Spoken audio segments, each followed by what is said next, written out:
Bismillahirrahmanirrahim. Assalamualaikum warahmatullahi wabarakatuh. Perkenalkan, nama saya Ahmad Salam. Saya dari Desa Tegasari, Jedus Ponorogo. Masih status aktif mahasiswa di IAIN Ponorogo dengan nomor induk mahasiswa 2081900002. Nah, di sini saya mendapat tugas dari mata kuliah isu kontemporer, isu perubahan sosial kontemporer dari pengemban dosen pengampu yaitu Bu Rurun. Yang saya akan jelaskan di sini tentang dampak perubahan sosial di masa pandemi. Nah, menurut pandangan saya di sini banyak ya dari dampak adanya pandemi atau biasa disebut dengan COVID-19. Yang sepertinya kita tahu untuk pandemi sendiri kemarin sudah ada miladnya untuk 1 tahun terakhir.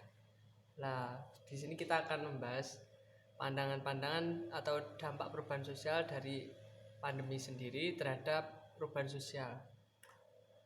Yang pertama yaitu adanya pandangan buruk berupa stigma dan diskriminasi terhadap orang-orang ODP, PDP, suspek COVID-19, pasien positif COVID-19, pasien sembuh maupun tenaga medis. Seperti kita ketahui, seperti kita ada yang tempat tinggal kita di desa contohnya, seperti ada orang ODP atau disingkat sebagai orang dalam pengawasan. Biasanya seperti yang kita ketahui kan kalau di pemberitahuan seperti adanya di pemerintah, kalau di wilayah seperti contoh di Kecamatan Sanjedes, kalau baik di sensus ODP, PDP, suspek COVID-19 kan pastinya tidak diketahui secara rinci nama-nama orang tersebut. Pastinya hanya ada jumlah 1 maupun 50 untuk ODP-nya atau yang lainnya. Kan di situ juga menjadikan alasan agar untuk orang-orang tersebut, orang ODP, PDP tersebut tidak dijauhi oleh masyarakat. Kan seperti yang kita ketahui untuk budaya masyarakat kita sendiri, seperti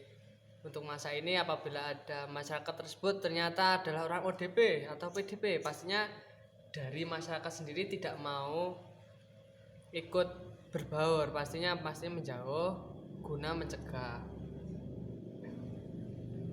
Ataupun ada pandangan buruk ketika selain itu apabila orang tersebut sudah dianggap sembuh dari COVID-19, pastinya orang-orang agak menjauhi, tidak juga mau berbaur karena juga dampaknya seperti yang kita ketahui nanti ada yang berpandangan bahwa nanti bisa dari kita bisa ketularan, maupun kan keadaan sembuh tersebut juga masih bisa, kalau menurut pandangan kita sendiri juga masih bisa adanya sifat tertular kembali.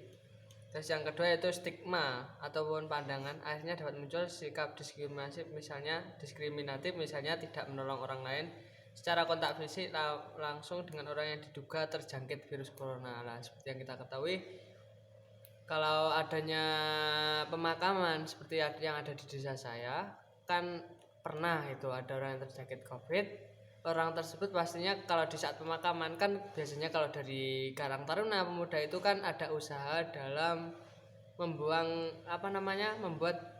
liang lahatnya untuk orang yang terjangkit atau yang meninggal dari COVID-19.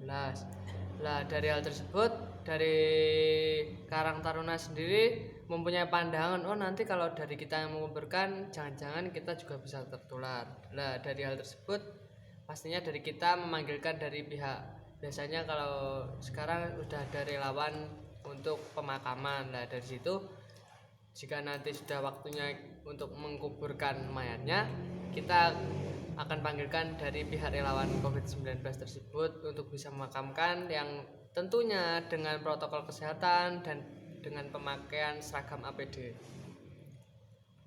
Lah yang selanjutnya itu adanya PSBB atau physical distancing. Nah di sini kan sudah mulai dari pertengahan pandemi dahulu ya. Kalau yang kita tahu adanya PSBB atau physical distancing tersebut sudah dilaksanakan, sudah diagendakan oleh pemerintah gunanya untuk mencegah rantai COVID-19. Nah, di sini PSBB atau physical distancing sendiri tersebut bisa dengan jaga jarak atau menerapkan protokol kesehatan, biasanya dengan penggunaan masker. Nah, terus yang selanjutnya yang akan saya bahas yaitu sikap gotong royong berkurang. Nah, di sini apabila ada masyarakat kesusahan maupun mungkin adanya sikap atau kegiatan masyarakat berupa tasyakuran maupun gotong royong. Pastinya dari masyarakat sendiri dulu itu pernah dari masyarakat ketika ada gotong royong pastinya tidak semuanya mau ikut untuk gotong royong karena takutnya mungkin nanti ada yang ODP maupun PDP dan menyebabkan tersebarnya penyakit tersebut. Maupun dari kegiatan tasyakuran sendiri maupun ada yasinan maupun kegiatan arisan dari yang lainnya, mungkin dari Pemdes atau pemerintah desa juga biasanya mempunyai kebijakan berupa pengurangan anggota. Mungkin ya juga ada kaitannya dengan penularan, jadi agar tidak tertularnya penyakit tersebut mungkin dari kegiatan tasyakuran ketika dulu masih ada ramainya kondisi penyakit COVID-19 maka ditiadakan. Tapi untuk mulai sekarang alhamdulillah sudah mulai sedikit-sedikit kegiatan tasyakuran maupun kegiatan nikahan yang menggunakan masyarakat, tapi biasanya dibatasi mungkin dari lingkup atau sejumlah 50 orang atau 30 orang. Atau kalau selain itu juga dari lingkup mahasiswa biasanya juga ada, kalau dulu kan ada kegiatan seminar yang mungkin mendatangkan mahasiswa sebanyak mungkin atau lingkup umum. Nah sekarang mungkin bisa diganti dengan webinar atau kegiatan seminar tapi berupa penggunaan media virtual. Nah yang selanjutnya akan kita bahas yaitu tentang adanya pandemi virus corona ini membuat kebanyakan orang mudah mengalami yang namanya bad mood. Nah pastinya kalau dari pemuda atau anak-anak muda sekarang kan banyak yang bad mood dikarenakan kondisi kegiatannya direalisasikan untuk di rumah dan ditiadakan untuk di lingkup pendidikan. Lah dari hal tersebut kan pastinya dari sekian anak muda dipaksa untuk bisa tetap di rumah dan melaksanakan kegiatan seperti biasa. Lah dari hal tersebut biasanya juga timbul adanya sikap atau sifat bad mood. Nah di sini bad mood, apakah bad mood itu?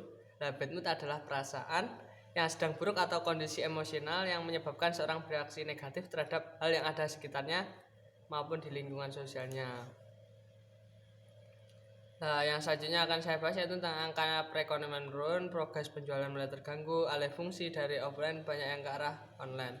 Nah, di sini kan pastinya dari adanya COVID-19 juga berdampak pada kegiatan perekonomian yang mungkin juga membuat angka jual barang mungkin ada yang menurun atau mungkin bahkan melonjak seperti kemarin itu yang kita alami mungkin dari harga daging maupun harga cabai.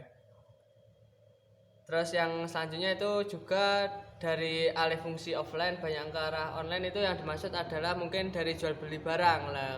Seperti yang kita ketahui sekarang kan marak yang namanya juga dengan online shopping maupun market online. Nah di situ juga mulai marak dikarenakannya juga kita posisi di rumah, pesan di rumah dan nanti ada kurir yang mengantarkan di rumah. Ya juga dengan protokol kesehatan pastinya. Nah yang selanjutnya itu proses dari adanya COVID tersebut juga berdampak pada pembelajaran. Nah kan juga dijelaskan pada proses pendidikan mulai adanya terjangkitnya COVID-19 kemarin mulai dari bulan Februari dan mulai memasuki Maret kan mulai ditiadakan. Maksudnya ditiadakan tersebut untuk keadaan tatap muka ditiadakan dan kita adakan melalui media virtual. Yang mungkin bisa dari Google Classroom, Google Meet maupun Zoom maupun media lainnya yang menunjang pembelajaran tersebut melalui media virtual dan kita dipaksa untuk di rumah untuk melakukan pembelajaran maupun aktivitas lainnya. Mungkin cukup itu dari saya dan apabila ada kurang lebihnya mohon maaf yang sebanyak-banyaknya. Billahi taufiq wal hidayah. Wassalamualaikum warahmatullahi wabarakatuh.